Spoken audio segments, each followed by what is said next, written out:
Well, the crowd loves the Bean on their feet. The most very climb possible and the win the best. Good luck. Final instructions from the referee. And it won't take long for this one to get started. 4 rounds of super heavyweight action. There was some talk that Julio Cesar Chavez might be around to walk in with Butterbean. That didn't happen, but you never know with Julio. But nevertheless, he had no problem winning over the crowd. Well, you could see his trunks. He said he first wore the Mexican national colors for the De La Hoya Chavez fight. He was on the undercard, and now he's in full gear. Swarming already over Tim Burgoon, up against the ropes. And again, this very small ring doesn't give you too much room. Against Butterbean, the people that have been effective have used the jab.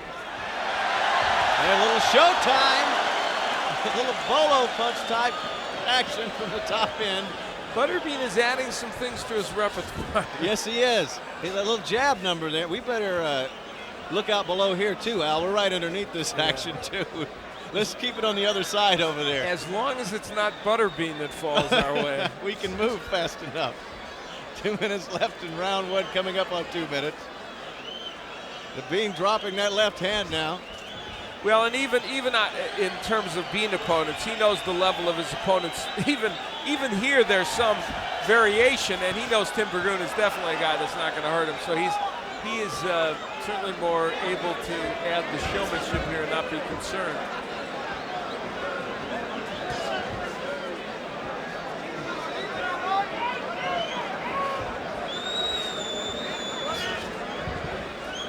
Butterbean has been campaigning, and literally campaigning, to try and get Mike Tyson to get in the ring with him. And he said the difference now is I used to say it, but I didn't really want to have it happen. He said now I really would like to see it happen. I really think I could take Mike Tyson.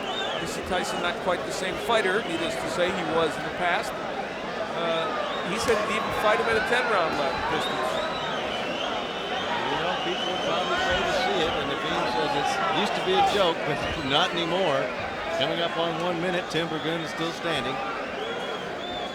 And to re-emphasize what I said earlier, Bean said in his last fight he jabbed and hooked off the jab and scared himself. Yeah. He didn't know where it came from. Well, thankfully he hasn't repeated that again, so he doesn't have to be scared. He's back to being the old Bean, throwing kind of looping, odd-looking punches.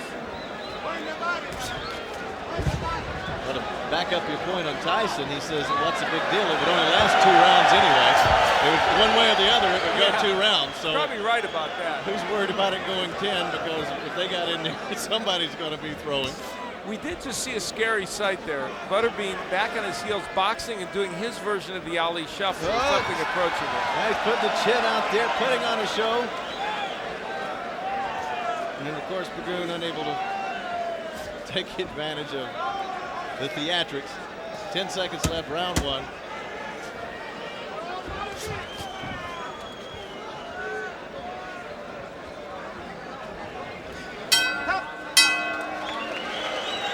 Let's take it to, I say, I'm very impressed with the corner colors tonight. The red, white, and blue with the Mexican flag, and it's just a lovely sight.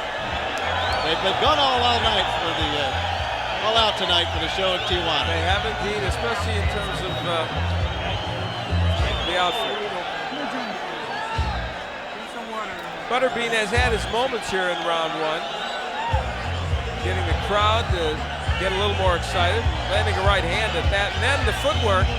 I have not seen this from him before. Leaning in, daring Burgoon to hit him, and actually slipping 2 punches, and then some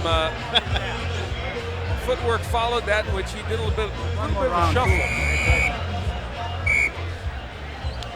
You know, as a performer who, Al, you do some nightclubs on your spare time. I do. And you know you've got to keep adding to the repertoire. That's right. You always add to the act, and that is basically what he has done.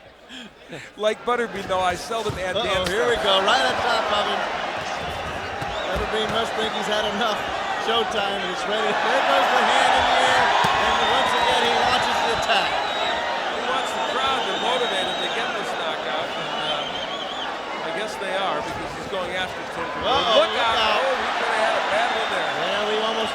equipment over here. Noah's lost some equipment and our stage manager, Ron Harmon. Well, you can't say I didn't call that shot. I thought it was coming. The ropes are a little bit loose, so that's part of the problem. Yeah, but they're close.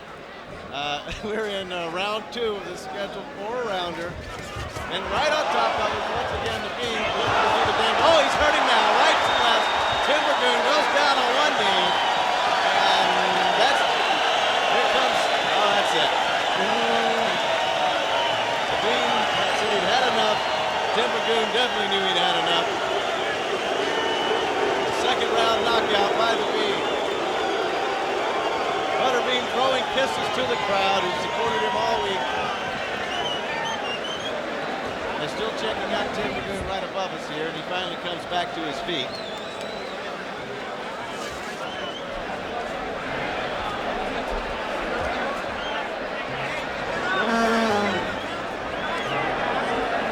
Well, Tim Burgoon obviously not up to the task here this evening, and Butterbean gets himself another win. Obviously, and I've been here before with Butterbean. I know. He's fun, and at the end of these fights, you say, okay, it's fun. You'd still like to see a little bit more of a test for him at some point.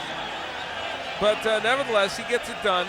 Here we were right below here, and you see our stage manager hold it. I don't believe he could have caught Burgoon, but it was a nice effort.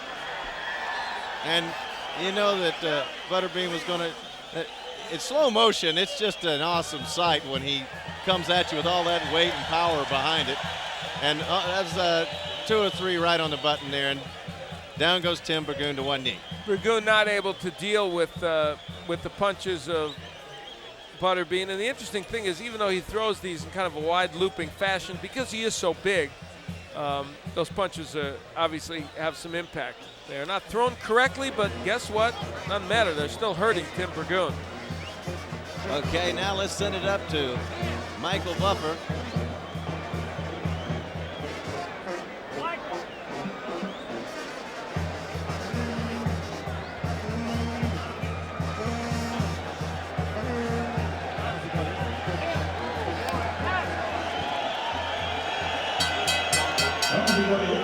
The referee, Memo Ione, calls a halt to the bout at 1 minute. 1 minute of round number 2. The winner, and still the king of the 4-rounders, the IBA 4-round super heavyweight world champion, Butterbean.